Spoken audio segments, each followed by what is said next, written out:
be it pre-COVID and again taking it to post-COVID or during the COVID. This is the time to crack partnerships. This is the time. See, everyone is at home. Everyone has that ear space to give it to you and talk to you and at least hear you. If not want to collaborate, but go out and try to collaborate. And the second thing, more important is go out and ask for help. Statistics say that more than 9% of the global startups fail because they do not ask for help. Imagine, that's the number. So this 9% can actually be covered up during these times. So my point is, while we see the process, now every company will follow a process, which is fine. But to execute that process, mindset has to be there. So you have to go out, do the collaboration, go out and talk. Hello Sagar, welcome to the Mitti Ke Rang podcast. How are you doing? I'm doing good. How are you? I am doing great. Just been working from home and studying a little bit whenever DU allows. I like the name Mitti Ke Rang. Like, what does Thank that you. denote? Just the connectedness to the people, to the nature, and to the earth as a whole. And that is what we work on. Superb. Really inspired. Please, yeah. I am so glad to have you today on the podcast, and I have so many questions and topics that I want to talk to you with. The first question that I would like to start with is, what intrigued you to dig deep into and build a career into the world of entrepreneurship and startups and being a mentor to the budding startups? Sure. That's a very, very good question and a very important one. So, in certain incidents or certain aspects, we go and choose our career. And in my case, the career chose me. Okay. Now, apparently, it all started when I wanted to start something of my own when I was in college. And if I were to dig deep and share the reality as it is, right? So it is the same thing that every college student goes through, and I would want to highlight that it is the insecurity, the curiosity, the name and fame aspect, and to live life on my own terms. Exactly, everyone likes to do like that. Once they want to start something of their own. But during the course of journey, I realized that entrepreneurship is about leadership. It is about leading by example. It is by how good problem solvers we are. How are we filling the demand supply gap? And through that, how are we creating economic and social impact? Now that is how entrepreneurship is. So I would rather answer in this way that the last 7-8 years, I started my journey as an entrepreneur. Then later I was associated with a couple of organizations that are enabling entrepreneurs. That's where I got an opportunity to wear a mentor's hat or a friend's hat and just try to help startups. And slowly and later, I had my own eureka moment or ikagai moment where I realized that I am someone who would want to see other people grow. So can I be at that, can I play that part and help entrepreneurs? So that's how, in a nutshell, my journey has been. Right, and I can absolutely relate with what you said, being in college and facing the dilemma of being something, and suddenly you are exposed to this new environment which you are not used to while you are in school, and which expects a lot from you. You don't know where to go. You all go haphazard, and you have many dreams and expectations that you would like to come true. Yes. So another thing which I want to ask, like, I am sure people as entrepreneurs face challenges all the time, but I believe this is a very unique situation we are in right now. So what would be your piece of advice to all the entrepreneurs to keep going and not let the situation keep or held them back? Yeah. So, today it is the time to be more transparent. It is time to be real. See, as an entrepreneur or a startup founder, your reality is exposed. Your business models, your approach, your short-term, long-term plans are exposed to the virus also in a way. The point being that if you want your team or a startup to sustain and pass on this pandemic, you have to share the reality as it is with your team, with your clients, with your investors, and ask for genuine help. You cannot sugarcoat things at this time, right? And if you see organizations that are doing good in terms of protecting their employees or create or or ensuring that let's work on a plan wherein say a 20% pay cut, or we will work from home. So I think the leaders have to be more transparent in terms of sharing the real challenge rather than giving hopes of bonuses or some other things that make their employees stay. So I think it is the time to elevate the team members by making them part of the problem solving process rather than treating them as just one part of the bigger wagon wheel in an organization or just an employee.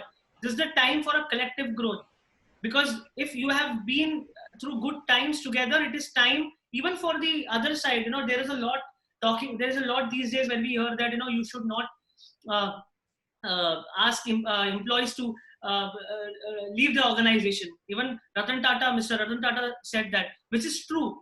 But on the other hand, let's try to see the other side also. On the other side, even employees have to stop, blaming their organizations for not treating them well in this case. It has to happen both the ways. But yes, to begin with, it has to start from the leader. And my only advice to sum up this answer would be to be real, to share the reality as it is, and work on a path that is win-win over a period of time. Right. So, as you said, it boils down to teamwork and transparency and being blunt in these times, basically. Yeah, exactly. Right. So, the growth strategies, the expansion strategies have now transformed and changed. So, maybe what Yeah. worked before this wouldn't work after in the post-COVID era. So, how do you think the growth strategies or the expansion strategies will now be affected, and what would be the new norm? Right. That's a good question. Okay. So let's analyze the word expansion. Okay. Expansion is not a singular process. It will happen with a ripple effect, or to be very, to dive deep, it will happen if we collaborate. This is the time for collaboration. Now, let me give you one example. There is a startup called as An Academy, which is providing e-learning programs. Approximate figures I'm sharing, in the last 3 months, they have signed more than 100 MOUs. They have collaborated with 100 different partners. Okay. Now, obviously, there is a demand for e-learning, but they are constantly engaging multiple partners. So this is the time. So be it pre-COVID and again taking it to post-COVID or during the COVID, this is the time to crack partnerships. This is the time. See, everyone is at home. Everyone has that ear space to give it to you and talk to you and at least hear you. If not want to collaborate, but go out and try to collaborate. And the second thing, more important is go out and ask for help. Statistics say that more than 9% of the global startups fail because they do not ask for help. Imagine, that's the number. So this 9% can actually be covered up during these times. So my point is, while we see the process now, every company will follow a process, which is fine, but to execute that process, mindset has to be there. So you have to go out, do the collaboration, go out and talk. And second, and the most important aspect, the virus has actually questioned a lot of MSMEs and a lot of organizations about their business models. The way things were working as of now, that if they have enough money to sustain for a year, they would not take much effort to build in partnerships or building businesses. I'm just covering the other side, not the sweeter side, because this is very important. Now, this pandemic is challenged, saying that what if something like this happens in the next 5 years? How far should we have our expansion plan, and how much years of amount should we have in buffer so that something like this comes, uh, we are able to sustain it for over 2-3 years. So overall, the growth strategy should be boils down to two things: go out, talk and collaborate with different stakeholders, and second, plan long term. Be anything, plan long term. That's it. Right. So, considering, for example, a startup is in a very budding phase or the initial phase that I would say. So, I've heard friends saying this, or the ones who are planning to go into the world of entrepreneurship, saying कि यार अभी तो I'm in a budding phase, I cannot go out and straight away ask for partnerships. So you think so? What I want to ask is this mentality right, or do the startups who are actually in the budding phase or the first phase should go out and ask for help, and what are the possible responses that they would get? That's a very good question. Okay. So now what happens is, now there is an existing startup who was making an effort in the last 1.5 years to run his business. Okay. Now suddenly this COVID happened. He's back at square one because he or she formulated certain ideas which they built, and they reached somewhere, and this entire pandemic challenged their existence for the next 1 or 2 years. In keeping that into perspective, I feel a new budding startup now has even more information, or should collect more information on how should I pivot, or how should I approach, or how should I reach out the market considering the situation. Now, if there is any startup, they have to be very careful in selecting the sectors. You know, this is not a time that I am experiencing a certain emotion about a business and I should go ahead about it. Emotion obviously can always help you to motivate, but this is the time to identify the demand supply gap and marry your interest with that demand supply gap and try to find out solutions. Because at the end of the day, a budding entrepreneur is no one but creates a solution to a problem. Now, I'll just give you an example, okay? There were a few budding fashion entrepreneurs. I'm giving a live example who are in touch with me, okay? Budding fashion entrepreneurs, they wanted to launch a boutique, and they had certain ideas. But at this time, they had all the raw materials. They had some investments. They invested around 10, 20 lakhs.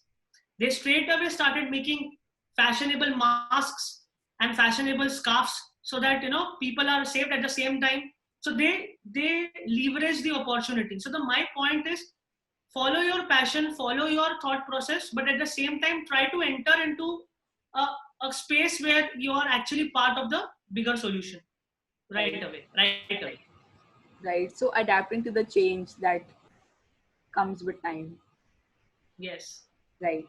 So something I was very excited to talk about before hopping onto the podcast is the new education policy, bringing in entrepreneurship and coding from class 6 and all the changes that it has brought.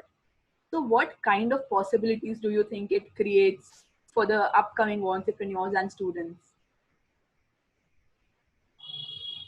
Sure.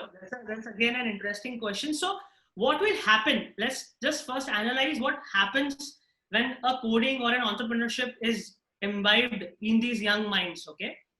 The main goal is to make them better problem solvers, enhance their logical reasoning, and with entrepreneurship, on the softer side, enhancing their empathy and building their intent. Two hard skills, two soft skills, and majorly which will lead to decision making. Okay, these are the 5 aspects. Now, I would also like to add a philosophical example here. What is the similarity between a Gautam Buddha who was artful, and Albert Einstein who was scientific, and Steve Jobs who was a successful entrepreneur? All of them were able to see the reality as it is. All of them had a unique capability. Obviously, they acquired through their knowledge and experience and the way they were in terms of their own path. But one who is famous for art, science, and commerce, the thing that was common there was their ability to see the reality. Now, what happens is, while a youngster is learning about coding and entrepreneurship, all the aspects that we discussed, problem solving, logical reasoning, all these abilities are shaping up. Okay. Now what happened, what now coming to the question where we discuss upon how impact and what possibilities will it create, it will actually help them change their mindset at the very early stage. And the bigger goal of making them better job creators than job seekers. Right. And that is a move. An education policy is as good as, the is intent to execute. And if that is there, then we are heading towards the direction where, as an economy, we are becoming better job. We are creating jobs. That's where. Right. So when this the new education policy came out, I was so mad कि यार एक दो साल पहले आ जाती है. And at the same time, I was also happy कि चलो, it is there now. The changes are being made, and we are finally being exposed to the world of entrepreneurship and the new skills basically that will be required in the future. So Exactly. Let me add one more thing here. See, unfortunately, the reality of India is that even today, more than 50% of parents would want their child to either become a doctor or an engineer, or it is still there. It is not that, obviously, to an extent, the intensity has come down, but there is a challenge. Now with this, what happens is, once they see their child from an early age getting exposed to such knowledge, and when they see them perform there, their mindset will also change. So I think this is a very good move. absolutely, it is. I couldn't agree more. And I'm so happy that finally the STEM learning and everything is being brought up. So, Yes, what, Mishika. according to you, does a startup that is most likely to wow the investors comprise of? Like, apart from the idea, what else does it require?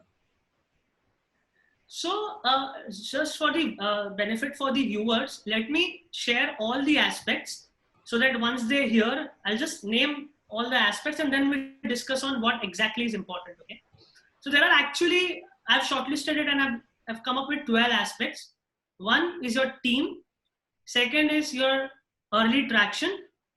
Third is the market size of the business model, founders, advisors associated with business, past investments made, if any, unfair advantage that your business idea has, big problem that you're solving, your mission, the product itself, and have you faced the problem yourself. Okay, these are 12 broader aspects. Now let me share what is more important according to me for a budding entrepreneur.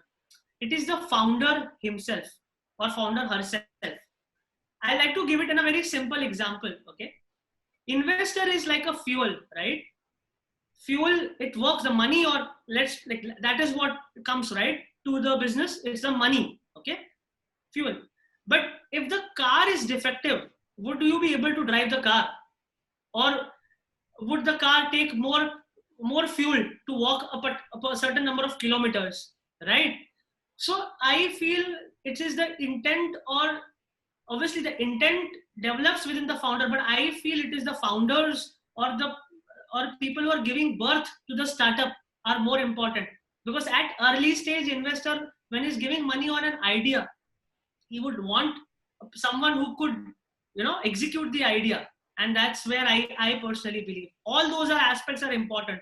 Most of them are hard aspects, but for a budding entrepreneur, how you're defining your life and how you're managing, obviously, the product and services in the later part, but that is where is very important. Right. So that is very well explained and very in points and very well put up. So thank you for that. And hopping back to the budding startups. So what do you think is very crucial while they're doing market research, and what points should they consider? Very important question. What happens is sometimes we are in love with our idea. We romanticize our idea, okay, which is good. That's why I said it is important to use emotion as a motivation. But what is most critical here is understanding of your customers. you can always build the 30% of the product. 70% of the product is built by the feedback given by the customers or potential customers. You have to always redesign and reshape your product accordingly. That is where, is the heart of your business. So it is good to, address an issue that you faced, but you have to make it relevant. So I feel while you research, just empathize with the customer. Just try to understand, certain questions would even make you millionaire. If there is a product or a service you feel I should charge 500 rupees, but a customer is willing to pay 5,000, it's only your listening skills and your ability to understand the customers will determine a lot of aspects. So you should focus on your customers. Right. On that terms, I think I admire Amazon, how it has always from the start been very customer centric. Yes. So Yes. what is your favorite company or startup in terms of market research, idea, and everything, all the aspects that you mentioned? Yeah. So I'll be a bit, I'll not name one, I'll name two or three. Reason being, I cannot just love one startup, because being in this space, I have to share a couple of them. So one startup that I really like is Paytm. I really like the way they have collaborated. They've got multiple stakeholders in their platform and always on the top of UI. This is my personal experience, and always there to kind of, yesterday I was wanting to order something at my home, which I didn't order, but I saw Domino's also, there inside the Paytm app. So I'm just saying the way they are trying to do multiple partnerships, again, considering the times, they are doing good. Second is InstaMojo. It's a payment gateway website. Again, amazing partnerships and collaboration. They are a proper example of a kind of a recent startup in the last 2-3 years who have really done well. And the way they have managed different stakeholders, they are good. And the one more is Urban Clap. The way they have kind of, they're trying to organize the most unorganized sectors and getting all the household services at one go. I think their idea, market research is really, they're doing good in terms of that. Yeah. Right. Even I admire Urban Clap a lot, which is now, I believe, called the Urban Company. Yes, Urban Company. You're right. So being a mentor, see, the brand has created an effect that I could think of Urban Club, but thank you for pointing it out. Yes, right. It's Urban Company. So being a mentor yourself to various budding startups, what do you think, what is the most important role of a mentor, and how can mentor transform the startup? You always wear a mentor and a coach's shoes. There's always a transition that happens between both of them. So typically what is more important is how you're leading a startup to the solution which they have. Most of the times startups, they know the answers, but still, because they know that, they are seeking help, obviously we are there to guide them. But usually what I try to do is try to address the answers or address their questions in a way where they come out with their answers. Right. Because whatever startup idea that they are having, it is their baby and they are feeling it and they feel it will work. Obviously, giving them strategic insights, giving them the figures of market size, giving them how customer would react. One perspective definitely helps, but a major role is to share with them on how they can arrive at a solution, and at times, even be part of their personal life problems. Because as an entrepreneur, it is more important to be aware about your personal life situation, be it your family life, be it your personal life or whatever. Try to keep that track also, because there is nothing called as a personal and a professional life. You should discuss all the aspects. If you're not happy personally, you cannot go in office and work like a king or a queen. It never happens. It will happen only for 1 or 2 days, not more than that. So I feel it's a 360-degree role, and which also, again, you have to be artful and you have to be scientific about both the aspects. Right. So I believe it's not about hand holding, but showing them the path and making them go all the way on their own. Both of this. It Right. is it has both the elements. Yes. Perfect. So the last question before we end the podcast for you is, what is the advice? What is the best advice that you've ever got in life that you would like to share with us by summing up in a 5 to 7 word presentation title? Yeah, I was thinking a lot about this. So the answer here is, the best way to grow is to enable others. Right. And That's how you grow. We talk about creating tangible benefits, intangible benefits. If we are in the frame of mind where we constantly think about how a tangible or an intangible value can be created, then I feel, you know you are growing, because it will lead you to somewhere.